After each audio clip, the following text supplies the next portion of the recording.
Raríssimas, raríssimos e raríssimas, bom dia, René de Paula Júnior falando aqui no Radinho de Pilha, 7 de julho de 2023, sexta-feira que a gente reserva para de repente olhar para trás, ver como é que foi a semana, tentar ver se alguma coisa se conecta além das próprias conexões que a gente já fez de maneira improvisada a cada dia. Mas tem algumas coisas interessantes aqui que talvez valha a pena compartilhar com vocês. Ontem foi um dia bastante confessional, né? Eu abri bastante meu coração aqui, eu acabei contando histórias muito pessoais, histórias que mexem com memória, e memória talvez seja um tema interessante, né? Memória que a gente só pensa normalmente quando descobre que o nosso computador está precisando de um upgrade. Isso acabou de acontecer comigo, né? Hoje, quando você trabalha, grande parte dos aplicativos você acessa via browser, e quando você vai ver, o seu computador está deitado, coitado, não está com a língua de fora, porque são simplesmente muitas abas abertas usando, né, interfaces complexas, e você faz Meet, você faz Team, aí você percebe que realmente a demanda ou a necessidade de memória RAM hoje em dia subiu bastante, né? E você pensa em investir. Pois bem, mas sorte que pelo menos computadores a gente pode mexer no hardware.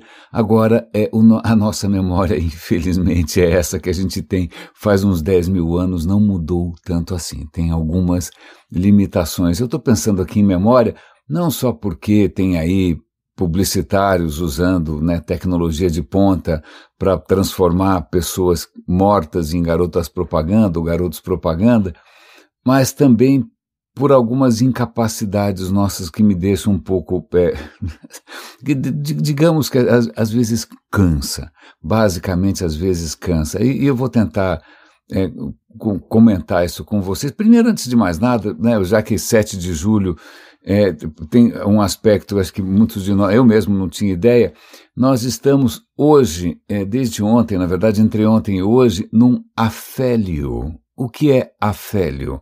Afélio é o momento em que a Terra está mais distante do Sol. Se você acha que é por isso que aqui em São Paulo, onde você estiver, é um pouco mais frio, ou em caso você esteja ouvindo o radinho no outro hemisfério, e você fala, peraí, está mais... Como assim? Não tem muita correlação. Não tem, a distância do Sol não influencia tanto assim, né? É curioso porque toda vez que eu vejo esse número, eu fico um pouco, assim, desconcertado, porque a minha impressão é sempre diferente, mas a questão é a seguinte: Lá atrás, Copérnico, né, já descobriu que a órbita da Terra, as órbitas não são círculos perfeitos de Pitágoras ou de Platão, ou aquela baboseira toda de que o universo são esferas, e não, né? As órbitas normalmente são elípticas. Elípticas significa que uma hora ele está mais longe, uma hora ele está mais perto. Ok. E eu sempre imaginei que, bom, as órbitas são elípticas, elas devem ser muito elípticas. Toda vez que alguém te desenha uma elipse, faz uma elipse que parece um ovo, não é? Pois bem, não.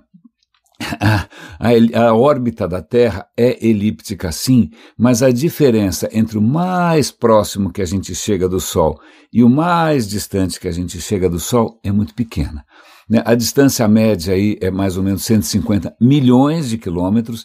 Nesse momento nós estamos a 152 milhões de quilômetros, porque a gente está mais longe, e no momento no momento mais próximo, a gente fica aí a uns 148. Então veja, a diferença entre o mais longe e o mais perto é 4 milhões de quilômetros.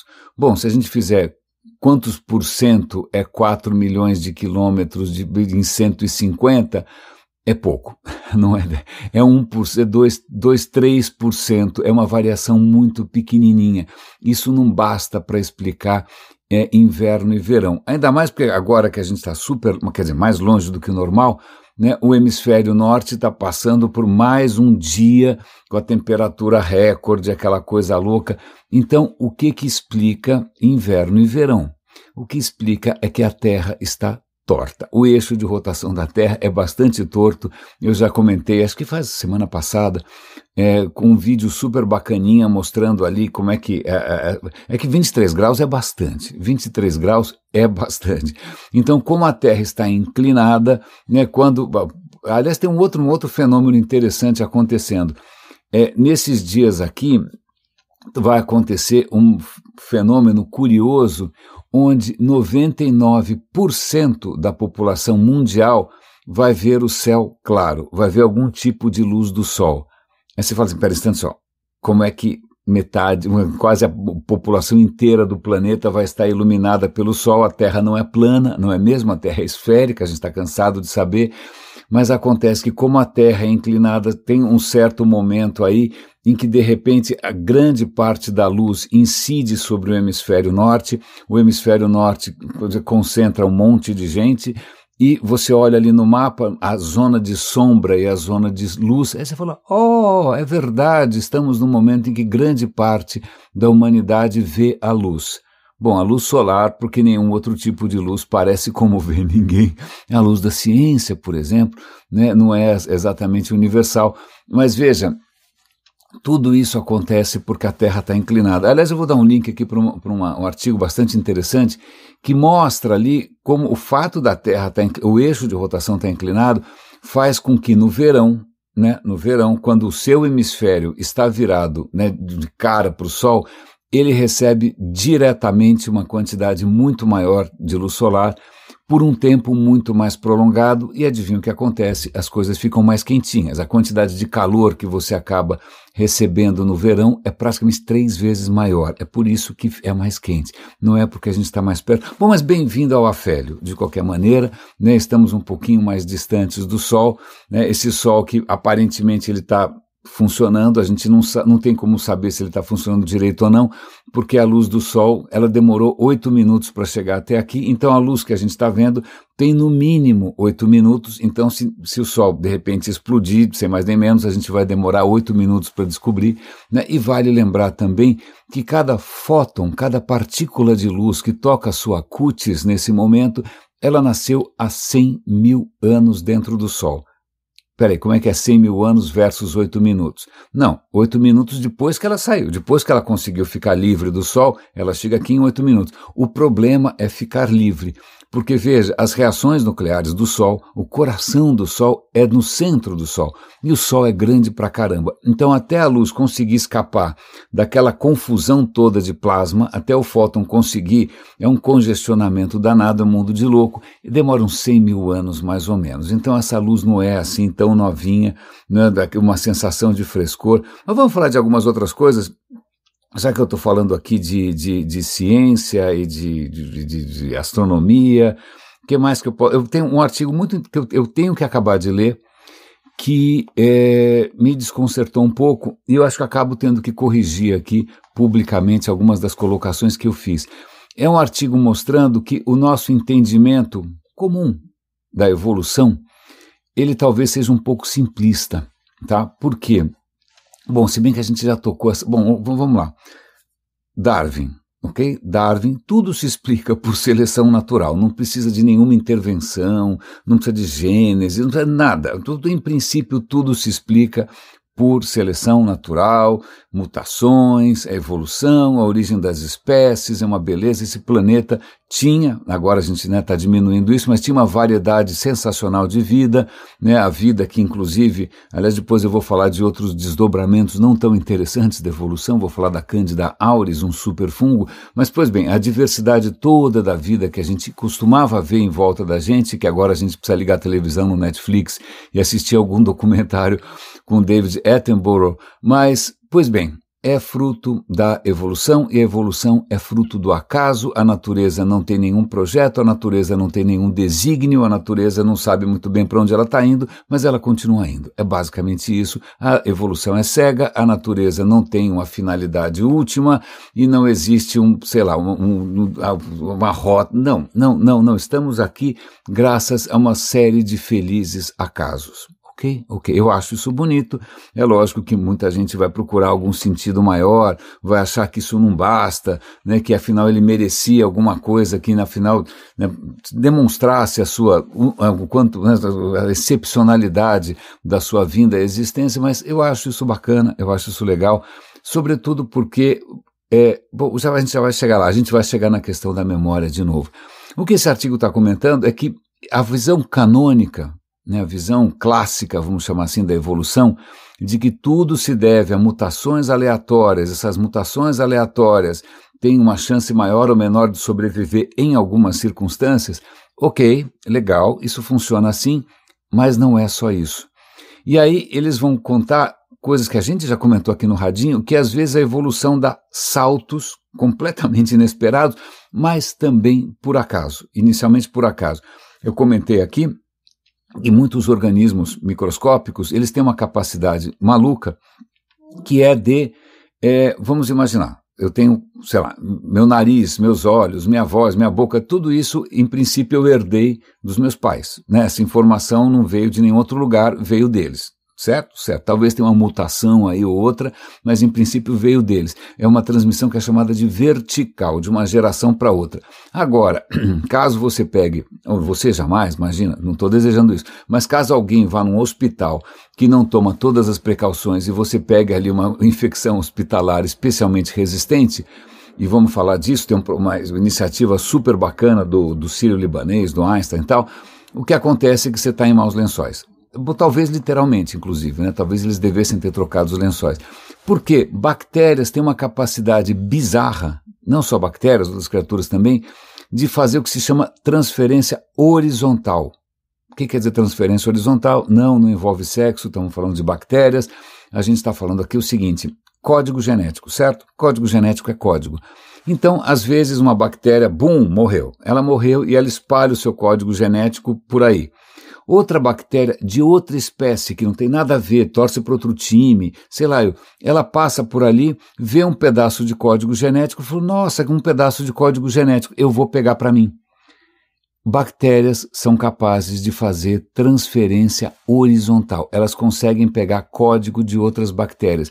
Então, se por acaso aquele pedaço de código ensinava como driblar um certo antibiótico, de uma hora para outra, você tem uma bactéria que aprendeu subitamente, de uma cartada, de uma canetada só, canetada Bic, ela conseguiu aprender o que ela não sabia. Então, sim, existe a transferência horizontal, isso explica uma série de coisas malucas. Bom, também tem outros acasos, como, por exemplo, quando em algum momento, né, uma bactéria engoliu uma arqueia ou vice-versa, né, e essa arqueia virou a nossa mitocôndria.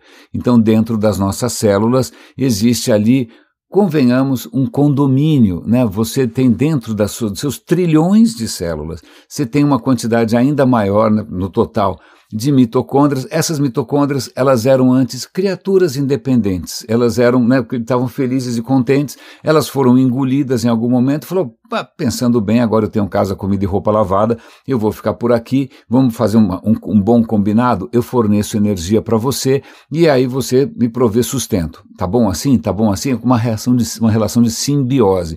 Então, você é uma simbiose, logo de cara, né, todas as suas células, elas não são uma coisa só, elas são duas. Isso aconteceu uma vez. Não, na verdade, não aconteceu uma vez, isso aconteceu duas vezes, porque plantas conseguem fazer fotossíntese, porque em algum momento também uma criaturinha desenvolveu a capacidade de fazer fotossíntese, aí uma outra engoliu essa criaturinha, em vez dela digerir, dissolver, triturar, ruminar, sei lá, mastigar, o que ela fez? Ups, fica aí, gostei, você consegue pegar a luz e transformar isso né, pegar essa energia e transformar em alguma coisa, fica aí dentro, tá tudo bem, né? E aí a gente tem o oxigênio no planeta, a gente tem o fitoplâncton, a gente tem as plantas, de novo, isso foi um acaso, isso foi uma coisa, foi um completo salto. E aí o que esse artigo está demonstrando é que tudo indica que à medida que a vida foi se sofisticando, o próprio código genético conseguiu desenvolver ferramentas, para consertar erros, ou seja, os erros podem não ter tanto efeito assim, né? Quando a gente não consegue consertar, a gente pode ter, por exemplo, câncer. Aliás, vou dar um link aqui para um vídeo do canal do Hank. Hank é um divulgador de ciência brilhante, um dos melhores, e ele tem compartilhado, literalmente ao vivo e a cores, né, o seu linfoma. Ele está com um câncer, ele está fazendo quimioterapia, ele está aproveitando para explicar para a gente coisas que a gente não sabe sobre o câncer, inclusive uma curiosidade, da onde vem o nome câncer. e ele fica meio bravo, porque foi, puxa, né, tem o signo de câncer, tem um monte de gente cujo nome do signo é o nome de uma doença pavorosa, né, porque culpa o cara nasceu em julho, literalmente em julho, como agora, né, por que os cancerianos têm esse nome pavoroso? Né, na verdade, a história a gente sabe um pedaço, mas não sabe tudo. Um dos pais da medicina, o grego Hipócrates, né, que deixou lá tratados e tratados sobre o que ele achava ser a medicina, ele se deparou com o câncer. E na época ele deu um nome em grego, que era um nome derivado do caranguejo. Por isso que, né, tem a constelação do caranguejo, e aí quem tem da constelação do caranguejo, o nome é câncer, câncer vem de caranguejo, é isso. Agora, o que o caranguejo tem a ver com câncer? E por que o Hipócrates escolheu o nome do caranguejo para o câncer? Isso, existem inúmeras teorias, o Hipócrates não está mais aí para contar, mas ninguém sabe. Mas quem foi o primeiro a dar um nome para esses tumores malignos? O nome de um caranguejo, isso é um completo mistério. Mas vamos voltar. O que esse artigo mostra é que a vida descobriu, ao longo do tempo, maneiras de você corrigir essas mutações. Não só, às vezes também de pegar um pedaço daqui, tirar um pedaço e colocar lá. Então, foram acontecendo umas coisas meio estranhas, eu preciso terminar o artigo para entender, que fez com que a evolução começasse a dar saltos que não são necessariamente aleatórios, que de repente você percebe que o código da vida é capaz de perceber que o organismo tem alguma condição de estresse, ele é capaz de mudar o próprio código. Muito interessante, isso se me faz pensar no que nos trouxe até aqui, né? A gente sempre dependeu da evolução biológica até o momento em que várias espécies, né, a gente já comentou aqui recentemente que orcas, por exemplo, tem modas. De repente a moda agora é virar barcos no Mediterrâneo, né? Deve ser algum esporte, não sei, né? Algum influencer, né, de baleias assassinas. Mas, pois bem, várias criaturas começaram a desenvolver algum tipo de cultura, algum tipo de conhecimento acumulado, algum tipo de conhecimento transmitido, né? E isso na nossa espécie ganhou uma proporção, completamente diferente, talvez por conta da linguagem, mas a gente foi capaz do quê? De começar a ter um outro tipo de evolução, que não é só uma evolução biológica, é uma evolução cultural. E a evolução cultural não está tão sujeita assim à lentidão, né, ao passo a passo, aquela coisa de minhoquinha da evolução biológica. Então, embora o nosso corpo e a nossa memória continuem basicamente os mesmos há 10 mil anos, se bem que a gente engordou um pouco, não é? Então, o que a gente conseguiu fazer não foi tanto mudar o hardware, não foi tanto trocar a placa, mas foi criar maneiras coletivas da gente criar conhecimento, disseminar conhecimento, aperfeiçoar o conhecimento, certo? Certo. Né? As primeiras maneiras eram basicamente fundamentadas em pensamento mágico, não é? Até que faz algumas centenas de anos a gente descobriu que tem algum jeito aí um pouquinho mais eficiente, mais, digamos, testado e aprovado de ter um entendimento da realidade, e não só um entendimento, mas a capacidade de atuar sobre ela. Certo, certo. Só que aí vamos falar aqui de novo da questão da memória. O que me sempre vai intrigar, eu tenho que aprender a lidar com isso, é que ao longo da nossa longuíssima história, nós nos contentamos com maneiras bastante peculiares de ver o mundo e de acreditar em coisas e de se contentar com explicações que muitas vezes não param em pé, né? Então a gente foi inventando histórias e essas histórias foram se aprimorando, tem uma evolução aí, um aprimoramento das histórias. Algumas histórias foram ficando muito melhores ao longo do tempo, né? Algumas crenças foram se sofisticando imensamente, elas são quase irresistíveis, mas continuam não tendo pé nem cabeça, não é? E é interessante porque agora essa outra forma alternativa, né, da gente colaborar de uma maneira coletiva, de uma maneira social, de uma maneira, sei lá, uma maneira um pouco mais horizontal, inclusive, sem sacerdotes, sem, sei lá, livros, sem dogma, sem fogueira, né? O que acontece é que ela disputa o terreno, né, das ideias com outras coisas que já existem faz bastante tempo, que são muito sedutoras, que têm o peso da tradição e que aparentemente são mais legais de acreditar, né? É muito mais legal acreditar que provavelmente algum arranjo cósmico, né, vai explicar o que vai acontecer comigo ao longo do dia, ou talvez algum alinhamento bizarro, universal, vai explicar por que eu falo tanto assim. Será que é porque eu nasci em Libra com ascendente em Gêmeos, seja lá o que for. Pois bem, então estamos aqui diante de um mercado de ideias, né? É um livre mercado de ideias, onde, infelizmente, as ideias mais corretas, elas não são tão apetitosas, né? É como se fosse um buffet self-service, não é? As ideias mais nutritivas, o brócolis, vamos pensar assim, né? A escarola, qualquer coisa, não necessariamente elas são tão, não sei, atraentes e irresistíveis quanto um bife à parmegiana, né? Bacon, alguma coisa dessa. E eu estou comentando isso porque ao longo dessa semana a gente comentou a dificuldade que tem sido, que é um desafio para todos nós, de como chamar a atenção de todos para aquilo que está batendo na bunda. A gente tem aqui, já comentou do aquecimento global sendo acelerado na Europa, sendo muito mais acelerado ainda na Antártida. Eu tenho mais números aqui para mostrar, nem vou me debruçar sobre essa história, né? Enquanto isso, a gente aparentemente está diminuindo a nossa capacidade de fazer alguma coisa a respeito.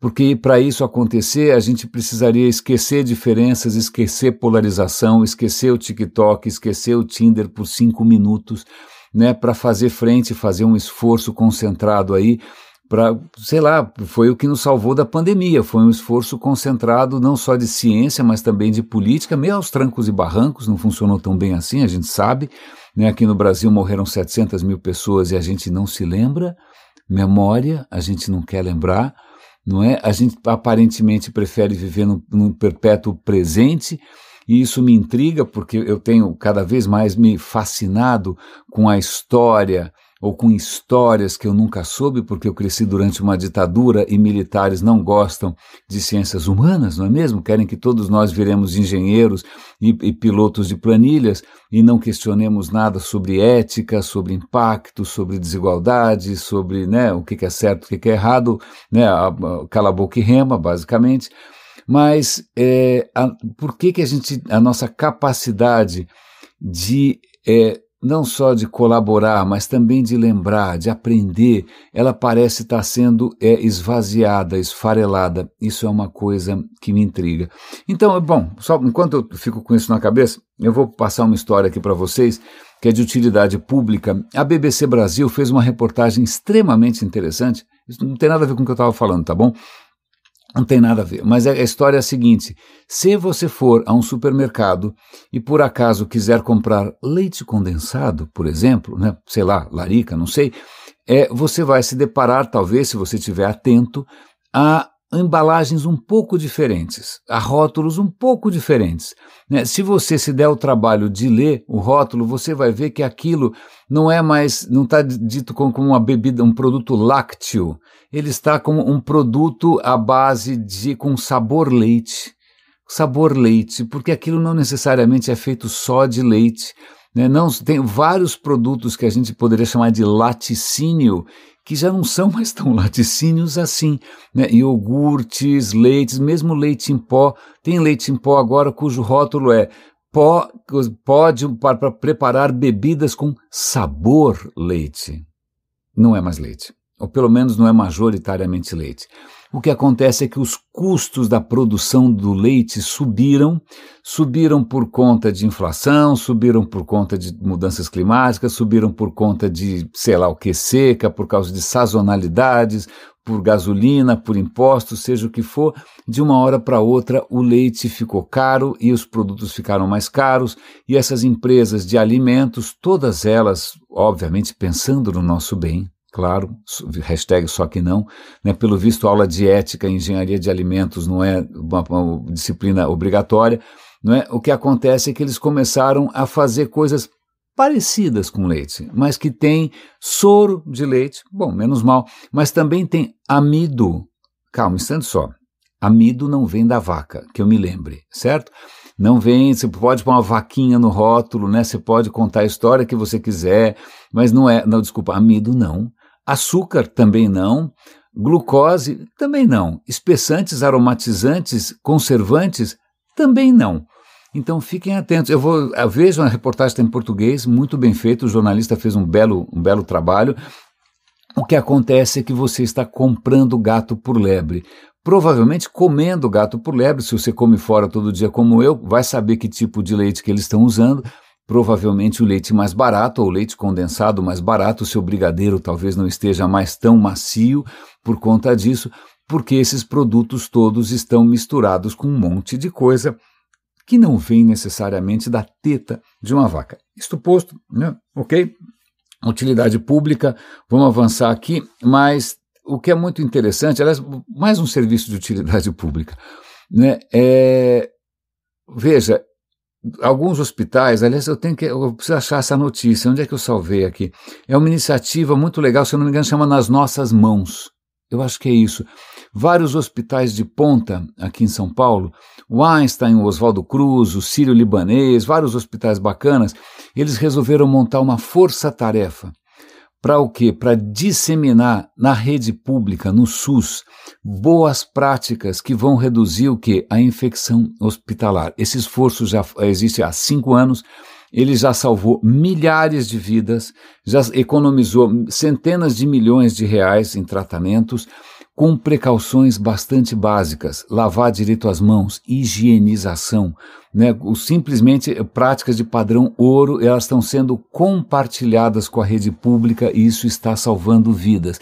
Veja novamente que espetáculo que é quando as melhores práticas colaborativas são disseminadas e a gente dissemina o valor da ciência, isso salva vidas. Então, quando você for parar num hospital, né, torça para que esse hospital esteja seguindo as melhores orientações dos melhores hospitais do país, né, porque isso pode fazer diferença. Eu vou conectar isso com uma notícia que veio na newsletter da FAPESP. Eu estou sempre comentando aqui do perigo dos superfungos. Alguns fungos que antes eram, sei lá, está lá dentro de você, provoca, quando muito, uma doencinha ou outra. De uma hora para outra eles viraram super vilões. Um deles é a Candida auris, é um superfungo que está se espalhando pelo mundo, está se espalhando pelo Brasil também. Eu já comentei aqui que lá fora, quando um hospital percebe que tem uma infecção dessas acontecendo, eles param o hospital, eles fecham o hospital. Porque fungo é triste, fungo se espalha, fungo tem esporos, é muito difícil de higienizar, é um horror. Então tem uma notícia aqui que, quem sabe com essa iniciativa isso se reduz, mas a mortalidade do Cândida aqui no Brasil é muito alta. 50% das pessoas morrem. Tá bom? Isso é muito mais alto que em qualquer lugar do mundo. E, inclusive, muita gente que acaba morrendo desse fungo não foi tratada, 20% dos casos passou batido, ninguém percebeu. Porque você precisa fazer os testes corretos, você precisa detectar logo cedo, você precisa prestar atenção, você precisa levar em conta essa possibilidade. E você também tem que ter extremas precauções, porque é um fungo muito cruel. Como é que você trata os catéteres, etc. Eu vou dar um link aqui, né? Veja, quem acompanha o Radinho faz tempo, aliás, vou fazer um parêntese, eu descobri outro dia uma peculiaridade do consumo do Radinho que é bastante desconcertante. Aliás, eu estou digerindo isso ainda. Qual é essa peculiaridade? Eu sempre olho assim, como é que foi essa semana? Sei lá, ontem 300 pessoas ouviram, 400 pessoas ouviram, e de repente, sei lá, 700 pessoas ouviram, e eu não sei porquê, aí volta a ser 300, né? Então eu sempre, como bom míope, né, eu estou sempre vendo as coisas num prazo bastante próximo. Mas outro dia eu puxei as estatísticas com sei lá, 1 ano, por exemplo, do tempo todo que o Radinho existe, 6 anos, e o que é muito curioso, que os episódios não são ouvidos necessariamente numa janela tão pequena. Eles têm uma vida longa, né? Tem episódios com milhares de views, milhares, 3.000, 4.000, 5.000, e é muito curioso, porque eu estou sempre aqui dando a data, etc e tal, e imaginando que as pessoas estão ouvindo isso no mesmo dia. Não, eu não sei como funciona o processo de descoberta, não sei se é via Google, eu não tenho ideia. Eu também não vou necessariamente tentar turbinar isso, vocês sabem que o Radinho é absolutamente orgânico, eu divulgo ali nas minhas redes e não faço nada mais do que isso, a gente não é monetizado, né? Mas eu fiquei muito intrigado de saber que os meus episódios têm uma sobrevida estranha, mais ou menos como os esporos de fungos, né? Eu fico feliz porque uma das imagens que eu mais gosto, que às vezes eu uso para exemplificar o meu trabalho, é um logotipo antigo da Larousse. Larousse é uma editora francesa, e esse logo mostra uma moçoila segurando um dente de leão, que é aquela flor que, né, tem aquelas coisinhas que saem voando, ela assoprando, e aquelas coisinhas, né, que saem voando assim, não sei como é que chama, parece um paraquedinhas, aquilo voando pelo ar, e está escrito assim: semeio ao vento. Então, fico feliz que eu esteja semeando ao vento, fico feliz que as sementes vão tão longe, não só no espaço como no tempo. Isso aumenta a responsabilidade, isso é prova também que, de repente, o que a gente está fazendo aqui é um pouco mais perene do que se ater ao jornal ou às notícias, ou seja lá qual for a última moda. Isso aumenta um pouco a responsabilidade e também me dá aquela sensação de que eu sou póstumo. Mas ok, isso são outros 500. Mas voltando aqui, a gente tinha acabado de falar dos fungos, a gente falou dessa iniciativa dos hospitais. Eu vou compartilhar com vocês, então, duas coisas que acho que têm a ver com memória. Memória. É muito curioso. Nós vivemos num planeta. Quando um arqueólogo, um paleontólogo descobre alguma coisa que conta um pouco sobre a história da vida nesse planeta, a gente tem que comemorar, porque esse planeta, ele é um triturador, ele é um liquidificador, né? A crosta está o tempo inteiro se autodevorando, as placas tectônicas vão se engolindo, você tem erosão. O essencial da vida nesse planeta depende fundamentalmente dessa característica do nosso planeta. Ele está torto, ele tem estações, ele tem placas tectônicas, é uma mudança perpétua, ele está sempre se aproveitando, se reciclando. Então, quando algumas coisas escapam e a gente acha um fóssil, acha um pouco de DNA, quando a gente acha uma pedra que tenha um pouco mais de idade, é quase um milagre, porque o planeta inteiro está se triturando o tempo todo. Não é que nem Marte, que congelou no tempo faz, sei lá, 1 bilhão de anos ou 2. Né? Marte está praticamente do mesmo jeito, ele não está passando por esse processo de renovação contínua. Né? Mas aí eu fico pensando também nessa sei lá, a nossa dificuldade também em ter uma perspectiva um pouco mais longa, porque é como se a gente estivesse triturando o tempo e a gente sempre estivesse esquecendo o passado, mesmo o passado recente. Eu estava outro dia na mesa com os colegas são 30 anos mais novos do que eu, 30 ou mais, 37 às vezes, né? Eu tenho colegas de 21 anos, e muitas das histórias que eu tenho para contar são de um tempo ancestral, que não faz o menor sentido.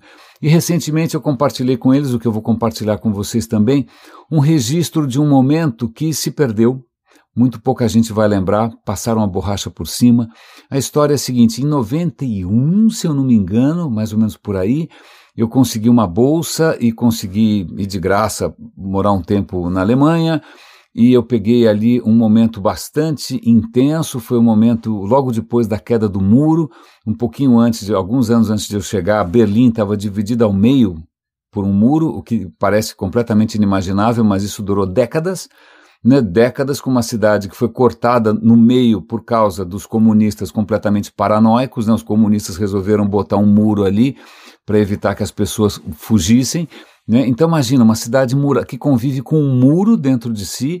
Eu cheguei lá pouco depois da queda do muro, as feridas estavam abertas, né? Você via claramente qual era o lado comunista, qual era o lado ocidental.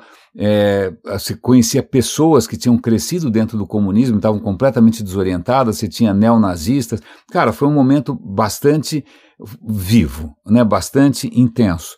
Não é? E o que acontece é que, bom, eu voltei para o Brasil bastante estragado, né, por várias razões, não foi muito fácil a experiência, mas eu sei que alguns anos depois eu estava trabalhando em TV, em 96 eu trabalhava em TV ainda, e eu trabalhava na HBO e a gente produzia programas, e o nosso chefe era o Rubens Evaldo Filho. Muitos de vocês infelizmente não vão lembrar, né? Assim como muitos de nós um dia vão esquecer o Zé Celso Martinez Corrêa, que acabou de morrer, tanta gente que vai morrendo e as pessoas não vão saber jamais quem foi, né? Mas o Rubens, que era um gigante, né, da crítica de cinema, era nosso chefe lá, ele cobria vários festivais, e Berlim tem um festival importante, e ele falou: vamos lá com a gente, você vai ajudar porque você conhece a cidade, você fala o idioma. Tá bom, eu fui, e eu percebi uma cidade em transformação. porque a cidade ia virar a nova capital da Alemanha, voltar a ser a capital da Alemanha, e ela estava passando por um processo de reformulação, destruição, e fica aquela escolha, qual parte do passado que a gente quer manter, qual parte do passado a gente quer esquecer, a gente vai manter os prédios comunistas ou a gente vai inventar alguma desculpa para botar tudo abaixo e tal, né? Então eu peguei essa segunda transição, bastante interessante, né? E o que acontece é que quando a gente voltou depois do festival, a gente tinha as entrevistas todas com os atores, com as celebridades, mas tinha uma pilha de fitas, na época a gente usava fitas magnéticas, né? Uma pilha de fitas com cenas da cidade. Os cinegrafistas estavam lá dando bobeira, foram registrando o que eles achavam bonito, né? E aí o Rubens perguntou, o que a gente faz com isso? Eu falei, bom, aí eu assisti, o jargão para isso é decupar, eu decupei essas fitas todas, aí eu peguei na época, eu tinha e-mail, mas ninguém mais tinha, né? O Rubens não tinha, eu mandei um fax com um texto abrindo meu coração, contando do que eu sentia com relação àquelas transições todas, né, fazendo críticas e tal, e o Rubens falou, legal, vou gravar. Eu falei, não, Rubens, você não pode gravar isso, pelo amor de Deus. Eu falei coisas aqui que vão dar um incidente internacional, sei lá o que vai acontecer, né, o Itamaraty. Eu falei, não, você tem que ter coragem, você tem que ter culhão, vamos lá, tal. No fim eu fiz pequeníssimas alterações no texto, e esse texto o Rubens gravou, o que a gente chama de off, né, só a locução, e eu peguei essas cenas todas que a gente tinha e eu montei um vídeo com uma locução do Rubens para um texto meu, e esse vídeo ainda existe. Então eu vou mandar para vocês um vídeo que provavelmente não vai mais fazer sentido nenhum, porque quem visita Berlim hoje dificilmente vai imaginar que tudo isso aconteceu. Né, dificilmente vai imaginar como a cidade chegou a ser essa cidade magnífica que ela é hoje. Né, ninguém vai imaginar as cicatrizes que estão por debaixo de cada muro. Então eu vou dar um link para esse vídeo, né, eu consegui resgatar isso, eu consegui digitalizar isso a tempo, né, foi feito em 1996. E aí, para encerrar, já que a gente está falando de histórias aqui, é muito interessante porque eu adoraria nesse momento estar em Londres, porque o Museu Britânico está com uma exposição interessantíssima sobre a Pérsia, e um dos curadores do museu, o Museu Britânico tem um canal no YouTube maravilhoso, e tem o Cantinho do Curador, né? Aliás, um curador com um vozeirão magnífico, né? Um sotaque britânico espetacular. Ele vai falar o seguinte, olha, eu vou escolher uma das menores peças, imagina, uma exposição esplendorosa, né? Cheia de peças de ouro, prata, cerâmica, grega, persa, espetacular, esculturas. Ele foi escolher uma pecinha de 2 centímetros, uma pedra preciosa talhada, né? Talhada porque aquilo fazia parte de um anel, muito comum naquela época. Isso era um anel em Atenas, 400 anos antes de Cristo. Por que ele escolheu uma peça tão pequenininha, tão inexpressiva? Porque naquela peça tem esculpido um pavão. Mas você fala, bom, e daí? Acontece que era muito estranho você ter em Atenas naquele momento um pavão. Por quê? Porque Atenas, o pavão, obviamente não tinha pavão na Grécia, certo? O pavão vem da Índia. Na época, você tinha um império gigantesco ali, que era o Império Persa, que pegava inclusive uma boa parte da Índia, uma boa parte da Ásia. Então, na Pérsia tinha pavão, porque, né, tinha um trânsito ali, um comércio dentro do Império Persa. Então, pera um instante só, se o pavão é um símbolo persa, tá, e daí, qual é o problema? O problema é que na época a Grécia vivia as turras com a Pérsia, guerras de 50 anos, os persas invadiram Atenas, botaram fogo em tudo, Atenas se reconstruiu e tal. Então, pera um instante só, se Atenas foi destruída pelos persas, e se o pavão é um símbolo dos persas, por que em Atenas vai ter um anel precioso com um pavão? E aí o cara vai contar a história toda. O que acontece é que depois que a guerra acaba, você começa a ter relações diplomáticas, o que tudo indica que um embaixador chamado Pirilampis, eu não sei se as suas nádegas eram luminosas ou não, mas o Pirilampis, ele voltou uma vez, numa dessas viagens diplomáticas para Atenas, com um casal de pavões. Não é? E que coisa extraordinária. Aí o pavão virou uma coisa luxuosíssima, era uma coisa assim para influencers terem pavão, né? Era um símbolo de luxo extremo. Mas acontece que Atenas tinha acabado de se tornar uma cidade democrática, onde todos são, pelo menos os homens, cidadãos, etc. Mulheres escravizadas, não, mas ok. Mas você tem esse senso de uma certa igualdade. E aí essa história de você ficar desfilando com um símbolo de luxo não necessariamente era bem visto. Pera um instante só, se a gente está tentando fazer aqui uma sociedade mais equalitária, mais democrática, por que tem alguém esnobando uma coisa que é caríssima, que é uma coisa inacessível? Né? Chega num certo momento, algumas décadas depois, um dos descendentes do Pirilampis, que tinha um jardim privado cheio de pavões, ele é julgado, ele é processado simplesmente pelo fato dele estar indo contra esse espírito equalitário de Atenas, o espírito democrático, onde já se viu alguém estar numa situação tão desigual assim. Né? Veja, bom, em suma, para quem se interessa por história, vale a pena assistir, mas o que eu achei fabuloso foi essa capacidade de um objeto tão despretensioso, tão completamente, sei lá, ia passar batido, você ia provavelmente passar mais tempo, né, ali encantado com as coisas que brilham, você jamais ia dar bola, é tão pequenininho, você nem ia perceber que era um pavão, mas por trás disso você consegue ir destrinchando, você consegue decupando, consegue ilustrando como se fosse um fractal, a maneira como a história humana foi se evoluindo. Memória que muitas vezes se perde, muitas vezes a gente não é capaz de fazer essas conexões todas, as conexões existem, os sinais estão por aí, a gente está se condenando a um eterno presente, a gente está perdendo aquilo que nos trouxe até aqui, que é a capacidade de sair das próprias limitações, né, ultrapassar as próprias limitações individuais, a gente está se apaixonando pela gente mesmo, a gente está virando narcisistas, acreditando que a única história que conta é a nossa, né, na história da nossa vida excepcional e obviamente única, determinada pelos astros, e a gente está com as ferramentas mais espetaculares do mundo retrocedendo em termos de capacidade de conversa, de colaboração, né, de inclusive engajamento diante dos problemas que batem à nossa porta. Raríssimos e raríssimos, muito obrigado pela companhia essa semana, espero que o áudio desses últimos episódios esteja bom. Eu fiz algumas pequenas mudanças aqui, obrigado pelas dicas, obrigado por quem apoia financeiramente esse canal, o Radinho tem 17, se não me engano, super raríssimos, que todo mês contribuem um pouquinho, eu agradeço de coração. Cuidem-se, um grande abraço e até segunda-feira.